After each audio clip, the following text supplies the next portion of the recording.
All right, let's talk about core training. We're going to go way beyond just chasing a six-pack and really dig into what it means to build deep, functional strength from the inside out. So let me just start with a question. What if all those crunches, all those sit-ups you've been doing for years, are not just kind of inefficient, but are actually getting in the way of you building a truly strong, stable core? Because here's the thing, and this is a real game changer. Your core's most important job probably isn't what you think it is. And once you get this, really get it, it unlocks a whole new level of strength and stability. Okay, so let's dive right in. Before we can train it correctly, we have to know what we're even talking about when we say the core. And here's a spoiler. It is so much more than just your abs. I want you to stop thinking about just the muscles on the front of your stomach. Instead, picture your core like a muscular box, a full 360-degree system.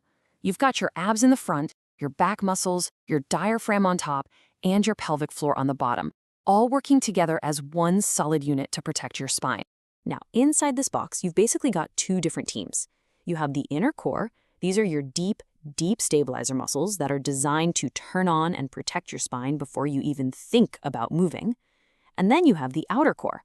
These are the mover muscles, like your six-pack, that create those big movements like bending and twisting.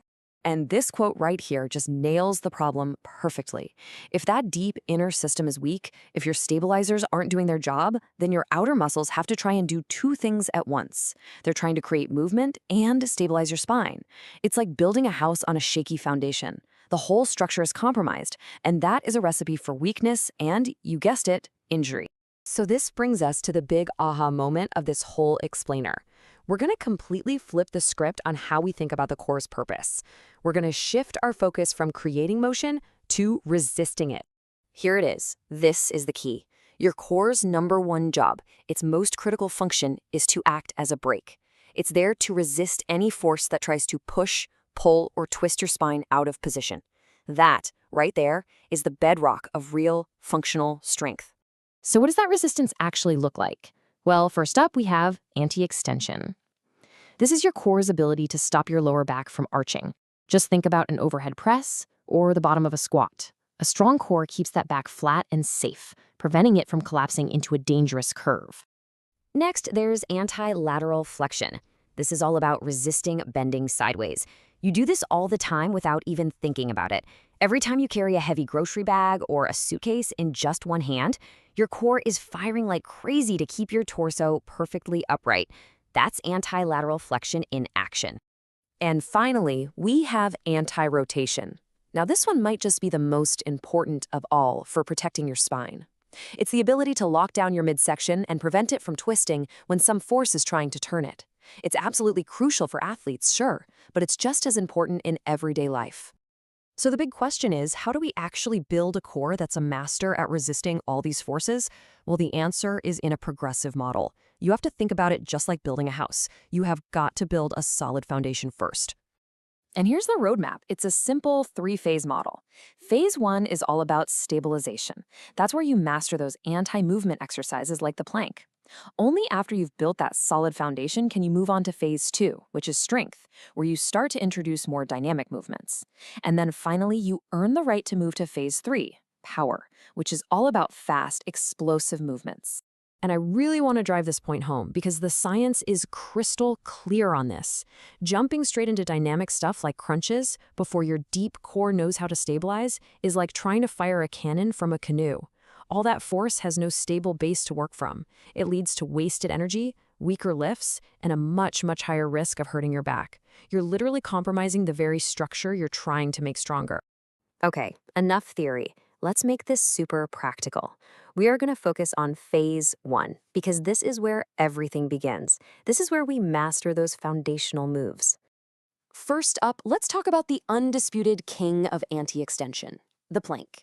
But hold on, we're not talking about that saggy, sad-looking plank you see all over the gym. We are going to build an absolutely unshakable plank. All right, let's walk through it. Perfect plank form, right now. First, align your elbows directly under your shoulders. Now, step 2, and this is the secret sauce. Engage. Squeeze your glutes as hard as you can and pull your abs in. Think about aiming your belt buckle towards your chin.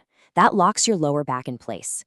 3, straighten up into a rigid line head to heel. No saggy backs, no hips in the air. 4, breathe. Exhale hard to brace everything. And finally, 5, just keep your gaze on the floor so your neck stays nice and neutral. And this right here is a huge mindset shift. Please forget about those 2-minute plank challenges. It is not about how long you can survive. It's about how much tension you can create in perfect form. A perfect, super tense 20-second plank is a million times better than a sloppy 90-second one. Quality of tension is everything. All right, next up, let's tackle anti-rotation with an absolute beast of an exercise, the Pallof Press. This move is specifically designed to teach your core how to fight off twisting forces. So here's how it works. You're going to set up a resistance band or a cable at chest height and stand sideways to it. Grab the handle with both hands, get tight, and then just press your arms straight out in front of you. Now that band is going to be trying to twist you back towards it. Your only job is to not let it. Your core has to be a brick wall to prevent any rotation at all. You hold that tension for a couple of seconds, and then you bring it back in nice and controlled. Okay, so as we start to bring all this together, let's really lock in this new philosophy. It is such a simple shift in thinking, but it is so powerful. It will completely change the way you train your core forever. So let's run through the big takeaways. 1, your core is a 3D system. 2, its most important job is to resist motion. 3, you have to train stabilization before you add dynamic strength. 4, quality of contraction always beats quantity. And 5, a genuinely strong core isn't just for show, it protects your back and makes you stronger in every single other lift you do. You know, if you forget everything else we talked about today, please just remember this one simple, powerful idea. Master, stability, that's it. Everything else is built on that. Crunches and leg raises and all those explosive movements, they have a place, for sure, but they are completely useless without a rock-solid foundation of stability to support them. So I'm going to leave you with a question to think about the next time you're about to do some ab work. Just take a hard look at your routine.